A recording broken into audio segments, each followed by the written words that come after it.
कि permanent solution हम चाहते हैं, ऐसे रोडों पे रहेंगे हम खुद या हमारे आने वाली जो पीढ़ियां हैं, क्या वो रोडों पे संघर्ष करने के लिए है? माँ बाप जिंदगी भर बच्चों को पढ़ाता है, लिखाता है, लाखों करोड़ों रुपए उस पर इन्वेस्ट करता है, वो किस लिए करता है? उसके फ्यूचर के लिए, उसके भविष्य के लिए, अपने परिवार के भविष्य के लिए। और आप सिस्टम में जाओगे, एक ईमानदार और एक मेहनती बच्चा सिस्टम में जाता है तो उससे प्रदेश को फायदा है, देश को फायदा है। शिक्षा से ही तो देश आगे बढ़ता है। तो ये तो पूरे समाज को खोखला करने के लिए तुले हुए हैं। तो सीबीआई इंक्वायरी इसलिए जरूरी है क्योंकि एक सीबीआई इंक्वायरी होती है तो केवल रिट की एग्जाम नहीं जाएगी, राजस्थान एसआई के एग्जाम में भी बहुत बड़ी न्यूज बतानी होगी। अभी भी एसआई की जांच पेंडिंग है, 13 एफआईआर हो चुकी है। एक पेपर जो है वो 200 व्हाट्सएप ग्रुप पे पहुंच जाता है। जो आपका एग्जाम सेंटर है वहाँ से वीडियो वायरल होता है, फिर भी ये लोग एसआई, जो राजस्थान एसआई का पेपर लीक नहीं मानते हैं। इससे पहले जीएन का पेपर लीक हुआ, उसकी आपने कट ऑफ देख ली होगी। हजार 2,000 बच्चे जो है, स्टूडेंट जो है, उन्होंने आंदोलन किया, कुछ हासिल नहीं हुआ। अब जब कट ऑफ आई है तब समझ में आया ना, 107 कट ऑफ आई, 109 में से 107 कट ऑफ हुई है। वीडियो कैंसिल सीट बाहर आ गई। कट ऑफ इतनी कैसे रह सकती है? टॉपर जो है वो हो सकता है कि 100, 200, 400 आदमी इतने नंबर आ सकते हैं।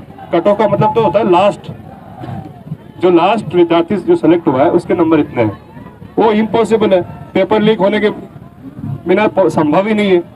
तो आप उनसे भी कहो कि आप जिंदगी भर ये अपनी जो छोटी छोटी और अलग अलग बटी हुई मांगों में रहोगे या परमानेंट सोल्यूशन चाहते हो, स्थायी सुधार चाहते हो?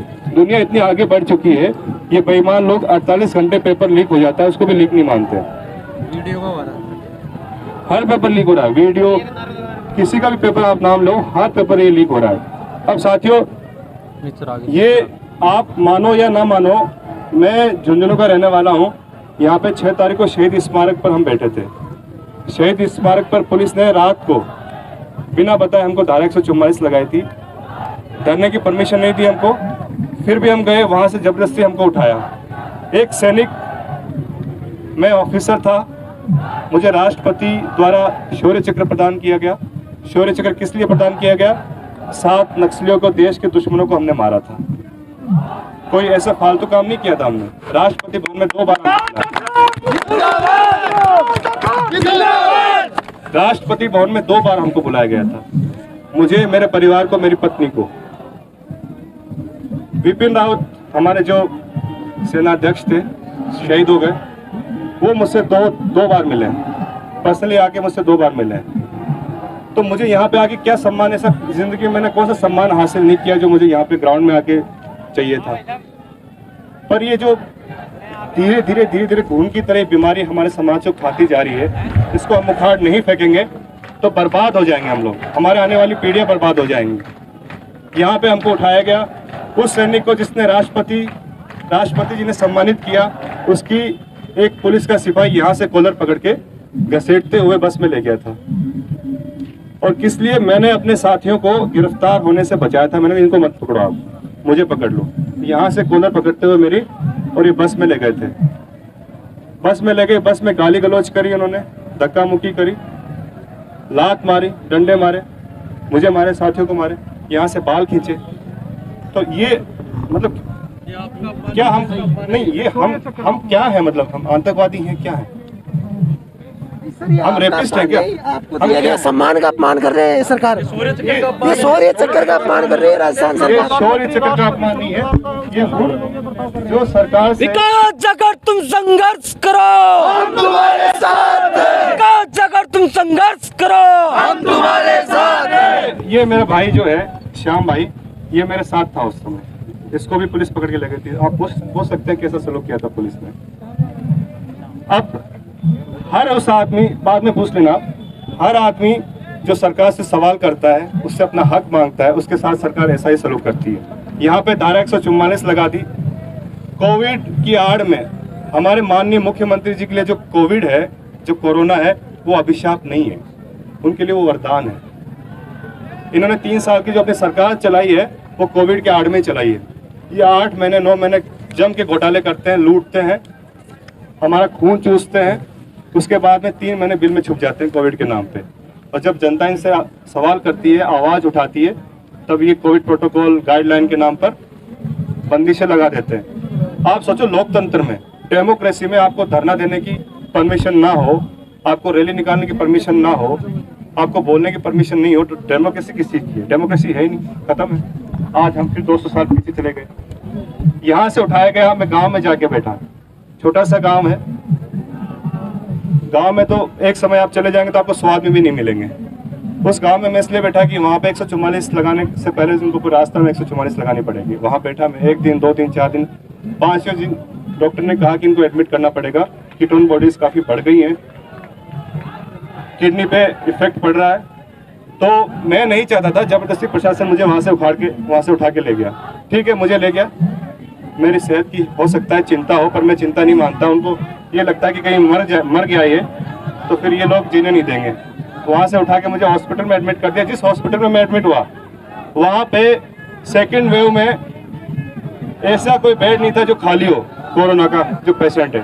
जब मैं एडमिट रहा 6 वार्ड में एक भी बेड जो है उस पर कोरोना का पेशेंट नहीं था। पूरे हॉस्पिटल में एक भी कोविड का पेशेंट नहीं था। जिस कोविड के नाम पे ये हमको डरा रहे थे, मैं उसकी सच्चाई बता रहा हूँ। उसके बाद में साथियों, मेरे आने के बाद में जब मुझे आमरण अनशन से उठाया गया, हमारी एक बहन है यहाँ पे, संजुलता मीणा, कहाँ है? हाँ, ये आई है सवाई माधोपुर से। ये आमरण अनशन में बैठी। एक हमारे भाई सुमित शर्मा है, वो आमरण अनशन में बैठे हैं। उनको 3 दिन आमरण अनशन के हुए थे और इन्होंने कहा 3 दिन में हमारी तबीयत इतनी खराब नहीं हुई है कि हमको आप हॉस्पिटलाइज करें। प्रशासन आया, जबरदस्ती इनको उठा के, महिलाएं जो थी वो उनके महिला कमांडो थी, उठा के गाड़ियों में उनको फेंका, गांव की महिलाओं को बैठा लिया। उसके बाद में जो टेंट थे हमारे, जहाँ पे धरना स्थल चल रहा था, वो टेंट उखाड़ दिए। गांव की जो महिलाएं थी उनके साथ बदतमीजी करी। आप ये बताइए कि हम 50 लोग, हम 100 लोग, जो अशोक गहलोत जी हमारे मुख्यमंत्री हैं, उनकी सत्ता में कहाँ रुकावट पैदा कर रहे हैं? 50 आदमी हम यहाँ भी तो इकट्ठे हो रखे हैं, 200-300 आदमी, है ना?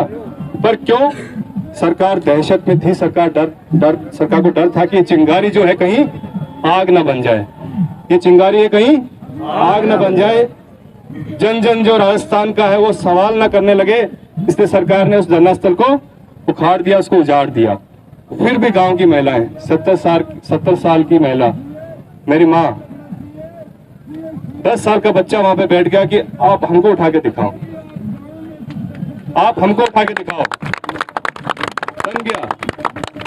हजारों इनका पुलिस बल है, इतना बड़ा प्रशासन है, इतना इनके पास पावर है, उनके साथ ये तन के खड़े हो गए। अब वो जो आग गांव फैली है, झुंझुनू का जो रहने वाला है, मैं उनको सब पता है। ऐसा कोई गांव नहीं होगा झुंझुनू का जहां पे कैंडल मार्च ना निकला हो, ऐसा कोई गांव नहीं होगा जहां पर धरना ना दिया गया हो, जहां पे रैली ना निकली हो। राजस्थान भर में निकला था। सीकर का गांव नहीं होगा। विकास अगर तुम संघर्ष करो, हम तुम्हारे साथ हैं। विकास अगर तुम संघर्ष करो, हम तुम्हारे साथ हैं। गलत तेरी तानाशाही नहीं चलेगी, नहीं चलेगी। और राजस्थान का मैं आपको बताऊं, डूंगरपुर से लेकर गंगानगर तक, जैसलमेर से लेकर अलवर, भरतपुर तक, हर जिले में कैंडल मार्च निकला है। उसकी फुटेज आज भी मेरे पास में है, वीडियो मेरे पास में है। हॉस्टल की हमारी जो बच्चियां हैं, जो महिलाएं हैं, वो हॉस्टल में अपने जो कैंडल लेके खड़ी हो गई। तो जो आक्रोश है वो जन जन तक पहुंचा, आक्रोश जन जन तक पहुंचा। और उस आक्रोश का असर क्या था? जो मुद्दा मर चुका था, दब चुका था, वो मुद्दा फिर से क्या हो गया? जिंदा हो गया। हर कोई आवाज उठाने लग गया। पार्टीज भी बोलने लग गई, दूसरे संगठन भी बोलने लग गए। पहले बोलते थे कि 50,000 पद बढ़ाओ। अब कहीं दिखाई देता आपको? दिखाई देता है कोई? नहीं। ये संगठन की ताकत थी, ये हमारी एकता की ताकत थी। सरकार को घुटने टेकने के लिए मजबूर होना पड़ा। कैसे होना पड़ा मैं बताता हूँ आपको। जो मैंने रिजाइन दिया था, त्याग पत्र दिया था, उसके बाद में गहलोत जी को मैंने पत्र लिखा था, माननीय मुख्यमंत्री जी के नाम पे पत्र लिखा था, नवंबर 21 दिसंबर 2021 को।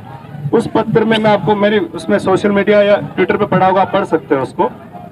उसमें मेरी मुख्य मांगे क्या थी? रीट की परीक्षा रद्द हो, सीबीआई जांच हो, ठीक है, जरौली साहब का इस्तीफा लिया जाए, 3 कमेटी बने जिसमें स्थायी सुधार हो, जो भी परीक्षाएं हमें रोडों पे ना आना पड़े, 5वां है जो कानून अभी विधानसभा सत्र चल रहा है उसमें ऑर्डिनेंस लाया जाए, 10 वर्ष से अधिक सजा हो, कड़ा कानून हो, जेल हो लंबी, उनकी चल अचल संपत्ति जब्त कर ली जाए, साथ में जो भी इंस्टीट्यूट है वहां पे यदि नकल होती है तो उसकी मान्यता रद्द कर दो।